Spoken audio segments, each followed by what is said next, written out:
Hi guys, meet me again Cindy Himawan, and today our topic is about Enterprise Asset Management (EAM), or sometimes in the module oftenly it called as plant maintenance ya. Jadi modulnya biasa yang ada kita sebutnya sebagai PM, plant maintenance. Oke. Tapi kalau secara prosesnya kita sebut sebagai enterprise asset management. Jadi enterprise asset management ini sebetulnya akan digunakan kalau kita akan melakukan maintenance terhadap aset-aset yang ada dalam sebuah perusahaan. Aset itu apa saja, bisa macam-macam ya, bisa mesin, bisa kendaraan gitu ya. Jadi segala sesuatu peralatan yang membutuhkan maintenance itu akan dilakukan di dalam enterprise asset management. Oke, jadi ada apa saja yang akan dilakukan?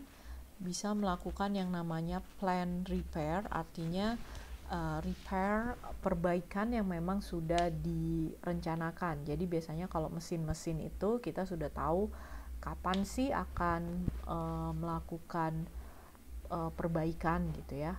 Kemudian bisa juga instant repair, artinya kalau on the spot ternyata ada mesin yang rusak, ada kendaraan yang rusak, maka kita juga bisa langsung melakukan instant repair. Kemudian ada juga yang disebut dengan external assignment. Kalau tadi Anda masih ingat di project PS, I ever mentioned that inside the project it is possible if there is activity we call with the maintenance. Jadi kalau misalnya ternyata kita jual sepeda, ternyata sepedanya rusak gitu ya, maka kita bisa memperbaiki juga. Atau misalnya ada anak perusahaan kita gitu ya, jadi misalnya antara GBI, misalnya GBI US dengan GBI Europe. GBI Europe misalnya nggak punya tenaga teknisi gitu ya, jadi ketika mesin di Europe rusak, maka mereka minta supaya GBI di US itu memperbaiki. Nah, itu juga bisa disebut sebagai external assignment. Kemudian selanjutnya ada refurbishment. Refurbishment ini dilakukan bila kita ingin kalau bahasa Indonesia itu disebut dengan meremajakan gitu ya. Jadi ada mesin-mesin yang misalnya sudah cukup tua, kemudian harus diperbaiki gitu ya, harus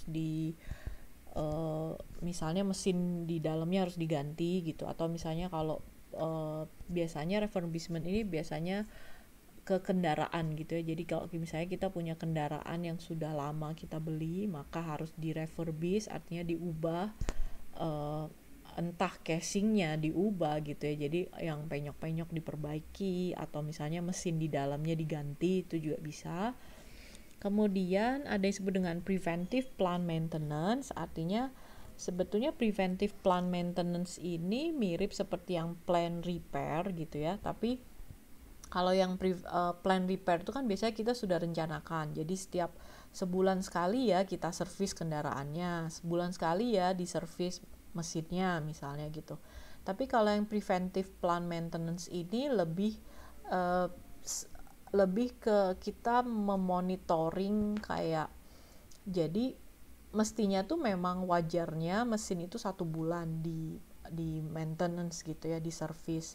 Tapi ternyata misalnya bulan ini kita lihat kok capacity productionnya menurun gitu ya, atau misalnya kayaknya mesinnya lebih cepat panas gitu ya. Bahkan kalau yang lebih canggih sebetulnya kita bisa taruh sensor di mesin, kita bisa taruh sensor di kendaraan gitu ya, sehingga kita tahu ini kayaknya sudah ada tanda-tanda deh gitu. Jadi kita bisa melakukan yang namanya preventive maintenance. Nah, jadi walaupun belum saatnya melakukan service, tapi kita bisa melakukan yang namanya preventive maintenance tadi. Kemudian ada yang juga yang disebut dengan project oriented plant maintenance. Project oriented plant maintenance ini sebetulnya juga sama tadi yang related dengan project system. Jadi memang untuk kalau yang eksternal tadi kan sebenarnya bisa juga dilakukan oleh project, bisa juga dilakukan oleh anak perusahaan yang lain. Tapi ya kalau yang project oriented ini memang specifically kalau dilakukan untuk sebuah project gitu ya. Jadi misalnya kalau yang external assignment tadi artinya kita membuat sepeda, kemudian salah satu activity di dalamnya adalah ada maintenance-nya. Tapi kalau yang project oriented ini memang kita punya satu project khusus yang tujuannya memang untuk melakukan maintenance saja gitu. Jadi misalnya kita memang bulan ini setiap minggu kita melakukan maintenance ya gitu ya. Jadi memang lagi ada project untuk melakukan maintenance. Oke, jadi di dalam projectnya ini activity di dalamnya ya nggak ada penjualan karena memang activity-nya benar-benar hanya melakukan maintenance. Beda dengan yang tadi yang project yang satunya yang membuat sepeda kemudian di dalamnya ada maintenance. Oke, ada perbedaannya. Yang satu adalah jualan sepeda kemudian ada maintenance-nya. Yang satu memang project-nya, activity-nya hanya melakukan maintenance. Oke, kemudian juga bisa melakukan shift reports and shift notes, jadi bisa ngasih tahu gitu ya, siapa sih yang bertugas, activity apa saja yang sudah dilakukan, jadi shiftnya akan pergantiannya akan seperti apa. Oke, kemudian secara structure masih sama, ada client, ada company code, ada plan. Nah, di modul EAM ini specifically akan ada yang namanya maintenance plan ya. Jadi ada maintenance plan dan ada responsible maintenance planning plan. Oke. Dimana kalau plan itu kan tadi fungsinya adalah untuk lebih menyimpan ke logistik ya. Tapi yang maintenance plan ini adalah tempat di mana si aset kita itu berada.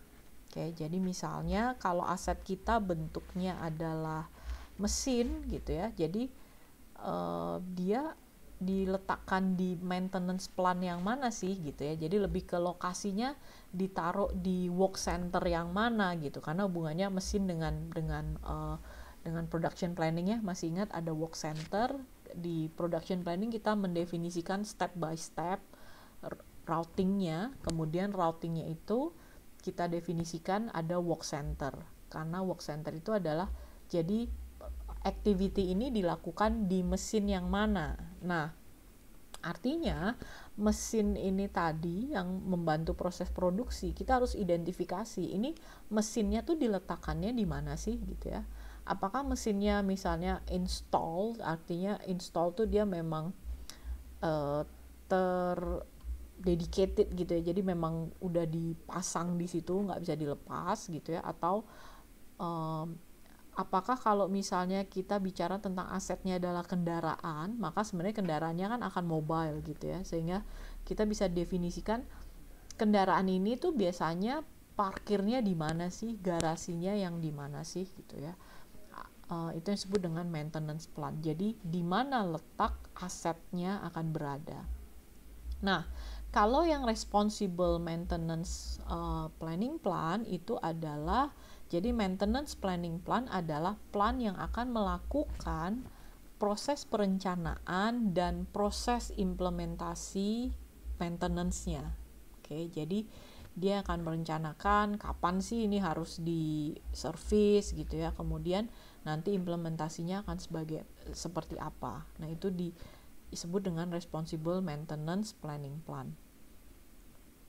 Oke, kemudian secara master data akan ada 3, yaitu dari yang pertama adalah functional location-nya, karena memang biasanya aset ini akan melekat ya di lokasi yang mana. Contohnya kalau kita bicara asetnya adalah AC, maka AC itu kan akan melekat di gedung yang mana, di ruangan yang mana.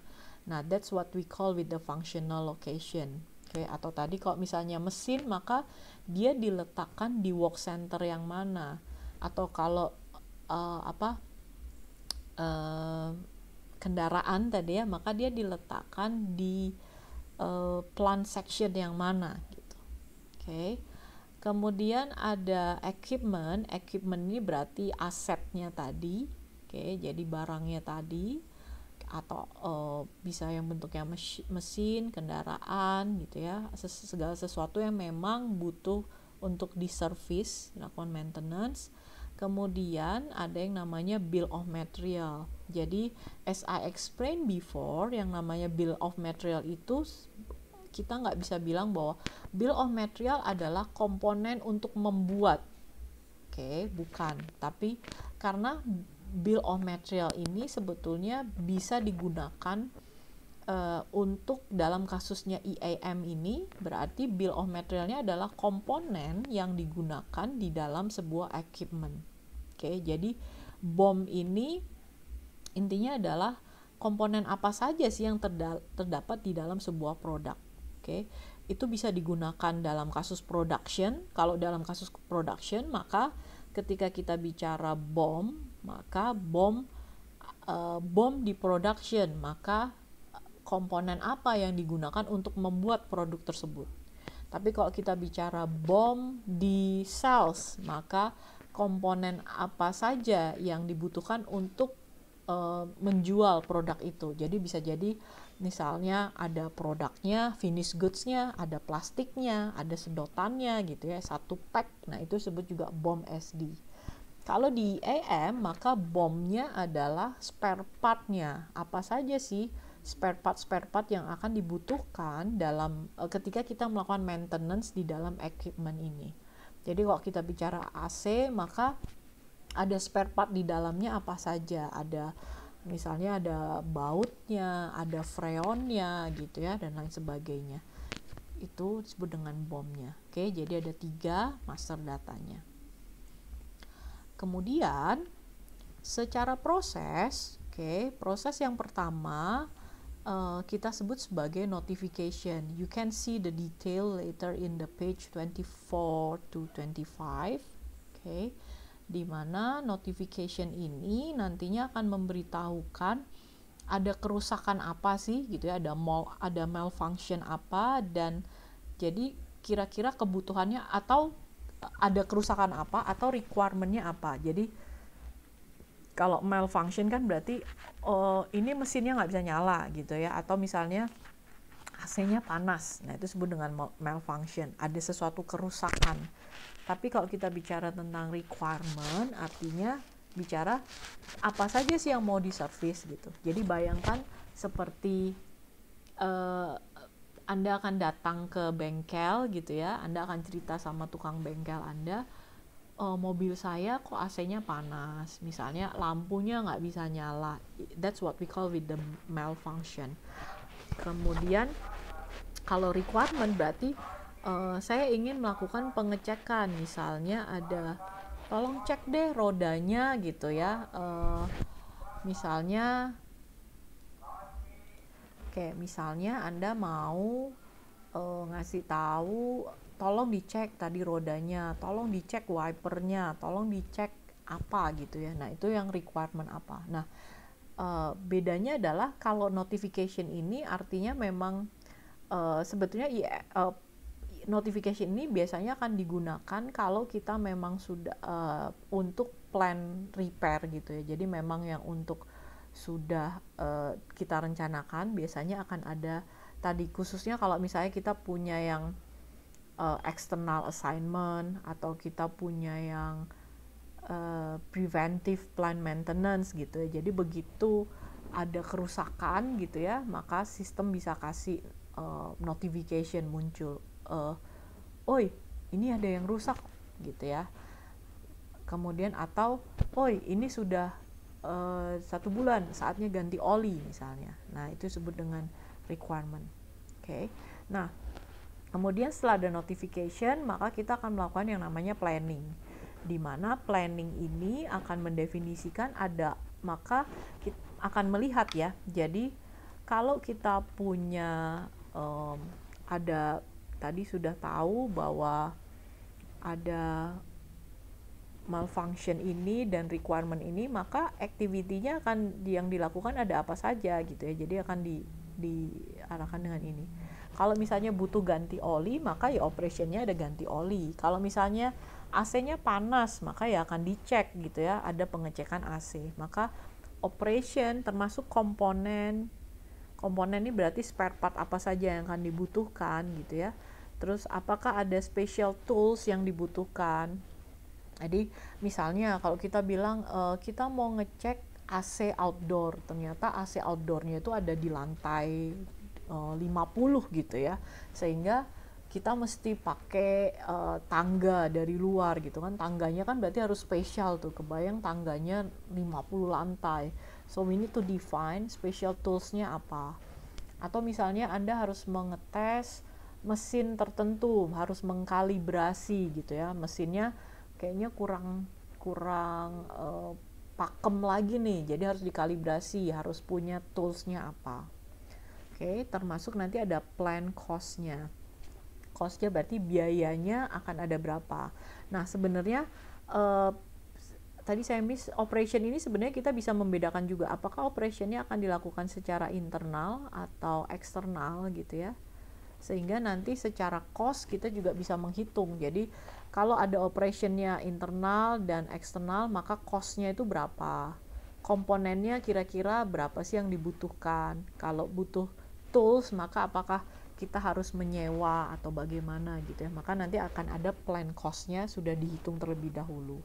Sama seperti ketika Anda datang ke bengkel gitu ya, biasanya ketika Anda bilang, Pak saya pengen ganti oli, saya pengen lakukan ini, maka biasanya nanti si orang salesnya gitu, dia sudah bikin kayak perencanaan, oke, berarti operationnya akan melakukan ini, biayanya kira-kira segini Pak gitu ya. Jadi nanti kita bisa lihat, oh oke, uang saya cukup misalnya gitu ya. Atau ya kalau dalam kasus yang IAM ini sih sebenarnya uangnya sih pasti cukup gitu ya, karena kan dilakukan oleh perusahaan. Tapi at least mereka harus tahu berarti cost-nya ini kira-kira akan berapa sih gitu.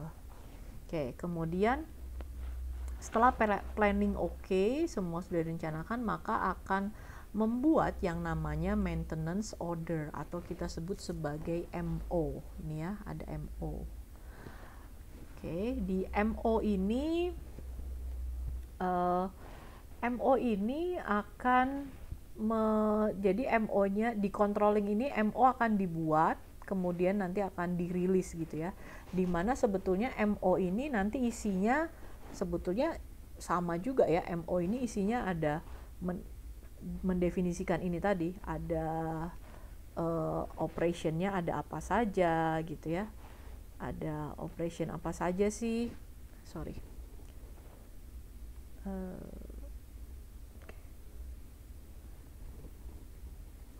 Oke, akan mendefinisikan operationnya apa saja, komponennya ada apa saja, special tools, plan cost, ini semua akan dimasukkan ke dalam sini.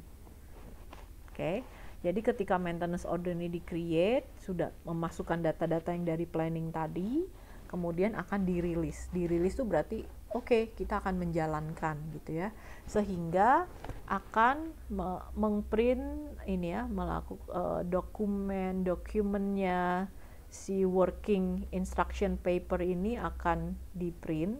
Oke, ini akan artinya dia akan kasih perintah ke montirnya gitu ya, ayo kita mau melakukan ini loh, activity-nya yang diperlukan apa saja. Jadi working instruction paper ini akan tergantung juga dari operationnya ini akan ada apa saja. Kemudian checking spare part, maka spare part yang dibutuhkan apa saja gitu ya, ini didefinisikannya dari sini. Jadi kalau tadi masih ingat di awal kita mendefinisikan master data BOM-nya ya. Jadi di sini sudah ada BOM-nya, sudah didefinisikan. Oke, maka apa yang didefinisikan di planning ini juga akan dicek di spare part-nya. Apakah masih ada atau spare part-nya tersedia atau enggak sih? Misalnya kita butuh ngisi freon gitu ya, sehingga freonnya ini ada enggak sih, cukup enggak sih? Nah, sehingga kalau Anda masih ingat ketika melakukan di proses okay, di proses purchasing, okay, ada di bagian sebelah kiri gitu ya, ada PR. maksudnya ada PR di ketika proses purchasing itu memungkinkan ada yang namanya PR, di mana PR itu akan tergenerate kalau ada MO. Oke, kalau Anda masih ingat. Nah, inilah hubungannya. Jadi ketika di proses controlling ini, di checking gitu ya, misalnya tadi kita butuh freon, ternyata freonnya kurang, di inventory nggak cukup, maka proses controlling ini, MO ini akan mengenerate yang namanya PR. Oke, jadi ini akan masuk ke modul MM ya. Jadi ada PR, oke, maka kemudian nanti akan masuk ke cari gitu ya, ada nggak vendornya dan lain sebagainya. Kalau misal sudah oke, akan masuk ke PO. Oke, PO nanti ada inbound delivery, kemudian GR, barangnya sudah diterima ya, freonnya sudah diterima, oke gitu ya. Kemudian akan dicek juga apakah secara mesin capacity kita memungkinkan atau tidak melakukan proses ini gitu ya. Oke, kalau semuanya sudah siap, maka akan dilakukan yang namanya implementation. Jadi freonnya mulai dipasang gitu ya, rodanya mulai dibenerin gitu, semua spare part yang digunakan mulai dibenerin, sehingga nantinya kita tahu berapa sih actual spare part yang digunakan. Jadi kalau di sebelah sini kan planning ini kita komponennya masih kira-kira ya. Jadi bisa saja misalnya kita bilang kayaknya ini yang perlu, ini AC-nya panas gitu ya. Kenapa? Oh kayaknya freonnya, tapi bisa juga oh ternyata selain freon butuh juga filternya diperbaiki. Nah, maka di implementation ini akan mencatat actual spare partnya. Tadi di awal bilang oli butuhnya cuma 3 kaleng. Oh ternyata nggak bisa Pak, ternyata kapasitinya lebih besar nih tangkinya, jadi butuh 4 liter misalnya. So we define in the implementation we define the actual spare part usage and then the time consumed. Jadi untuk melakukan semua activity ini, maka actual time consume-nya itu berapa sih gitu ya, karena kita kan bicara tentang memberikan service, itu kan berarti sebenarnya hitungannya dengan waktu ya. Jadi berapa sih jasa montir kita gitu. Nah, kalau semuanya sudah selesai, maka kita akan masuk ke fase completion, okay, di mana MO-nya akan dibuat statusnya menjadi TECO, okay, technically complete. Okay, artinya sudah selesai nih semua activity yang dilakukan, semua perbaikan yang dibutuhkan sudah selesai. Maka kita nyatakan sebagai technically complete. Kemudian kita akan menghitung customer billingnya. Jadi dari actual spare part dan time consume ini ya. Jadi karena nanti di sini termasuk sebetulnya ada activity-nya. Oke, ini akan masuk ke dalam customer billing. Jadi kita akan membill jadi berapa nih biayanya gitu ya. Tapi customer bill ini akan dilakukan kalau dalam kasusnya adalah yang external assignment. Oke. Kalau misalnya servisnya adalah untuk menservis AC kita sendiri atau menservis mesin kita sendiri, ya mungkin kita nggak perlu bayar ya, karena kan sebenarnya kita melakukan maintenance terhadap aset kita sendiri. Tapi kalau kegunaannya adalah untuk external assignment atau misalnya ada yang project assignment tadi ya, itu maka kita bisa melakukan penagihan di dalam customer billing. Okay, so that's all the process of asset management. Thank you.